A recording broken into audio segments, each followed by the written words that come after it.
So I wanted to talk about Donald Trump's visit to Mexico the other day and the media coverage of it, Hillary Clinton's response to it, and all the good stuff that came about from it. Personally, I think that Trump looked very presidential in his visit to Mexico. I think the fact that he was invited speaks volumes about his credibility with other world leaders, the respect that they now have to give him, and their acknowledgement that he may well win. And if he does win, they're going to have to deal with him in one way, shape, or form. So Trump went to Mexico. He had a meeting, closed door meeting with President Nieto. And apparently they agree on more things than they disagree on. They presented a 5-point policy that they both agreed upon, according to the press conference after their meeting. And in the 5 points, as follows, they agree on ending illegal immigration. That is bad for both countries. They agree that both countries have a legal right to secure their border with a border wall or fence or any kind of structure on their side of the border. Both sides agree on the need to bring to an end these drug cartels and the drug traffic that flows across our country, our border. They both agree on the need to improve NAFTA and turn that into something that is actually a two-way street and not something that functions in one direction. And they agreed upon the need to keep wealth in the Western Hemisphere, which is also a good thing. If people are making money in their own countries, they're not going to want to leave and become migrants. Now, Hillary belittled the meeting and basically said that it was an indication of Donald Trump's inexperience with foreign policy. That didn't look like inexperience to me. Getting a leader of a large country, one of our border nations, to agree with you on major points that the media is disagreeing with you on, that's big. As Trump would say, it's huge. Okay? And notwithstanding their little disagreement on Twitter about who's going to pay for the wall, incidentally, there's more than one way to skin a cat, as they say. People think in simplistic terms as if we're going to send them a bill and expect them to cut a check. And things don't work that way between countries. First of all, we can impose tariffs on goods coming across the border from Mexico into the United States. All those factories that left us and went to Mexico can now start paying us back for the jobs they took away. That's one way to raise money for the border wall and for border security. Another way, I like that they mention the concept of seizing money from drug cartels. Whenever there's drug seizures, money seizures, property seizures, using that money to go towards the wall and border security. That's a great idea as well. And another idea whose time has come is to start taxing remittances. It is a huge, huge underground economy in this country. People come here illegally, they work illegally, they get paid cash. The cash is not taxed. They take that money over to these little travel offices that cater to Latinos, and they remit that money to their home countries, Mexico, South America, Central America. Billions of dollars leave our country every year, and it's all underground, untaxed.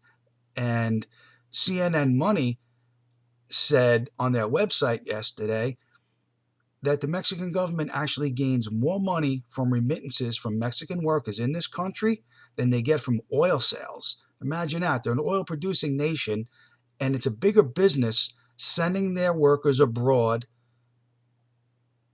to send their money back to Mexico.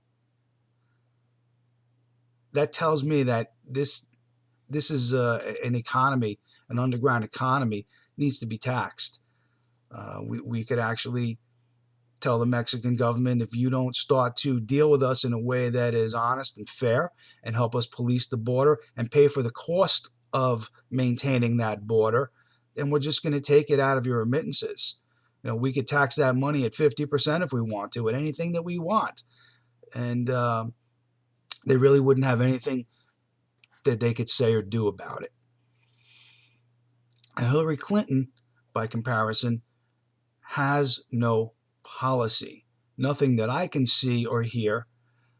She seems to be the anti-Trump candidate.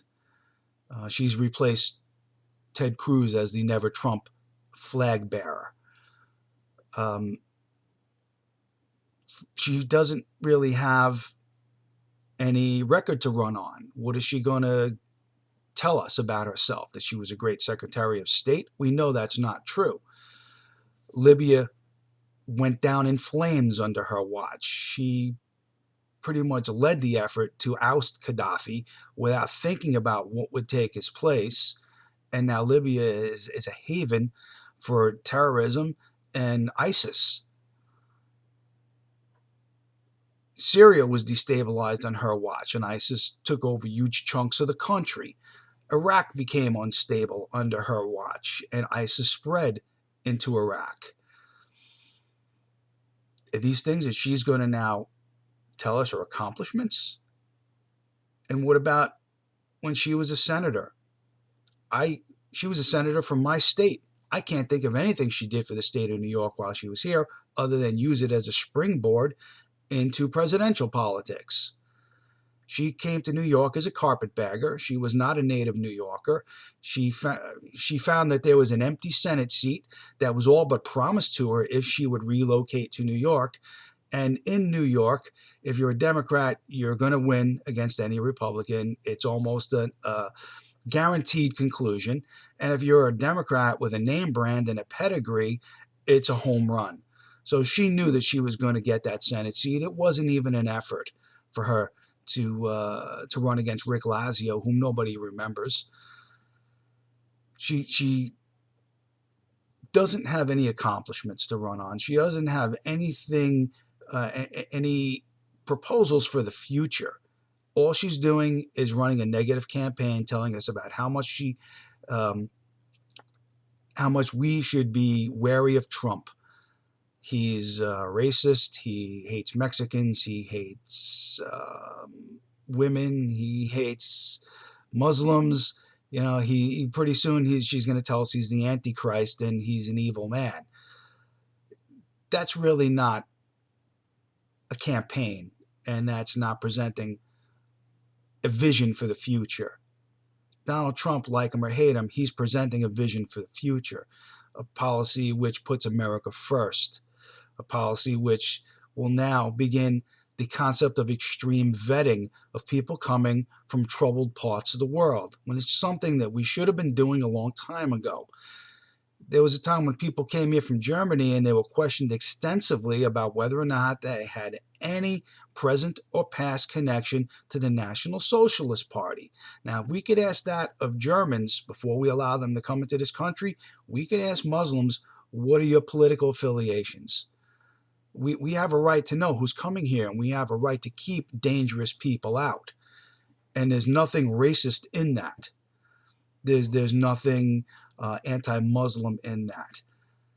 There's nothing anti-Mexican in wanting people to come here legally. We're not saying we want to keep Latinos out. We're simply saying you've got to obey our laws, come here legally and lawfully, acquire a green card and a social security number, and have permission to live and work here. That's not racist. And we want people to come here and integrate into our society, not to change us. We don't need you coming here to change us. You need to change if you want to be here. You want to live in the United States of America? Become an American. Adopt our culture as yours. Adopt our language as yours. And we'd love to have you. If you want to come here and change things, then maybe you shouldn't come. Maybe you should stay. So basically, that's it in a nutshell for this week. I think that Trump's Mexican visit was a home run. I think that Hillary's campaign is unraveling. It's like a sweater with a loose thread, and you keep pulling at it, it's going to unravel until there's nothing left there. Donald Trump has got a very strong campaign right now. He's had a great past couple of weeks. Hillary's whole thing right now is to just run out the clock, to avoid answering questions, to not give any press conferences, and to do her very best to try and skate through these three presidential debates. I think that if Donald Trump has a strong showing in these debates, he's going to win.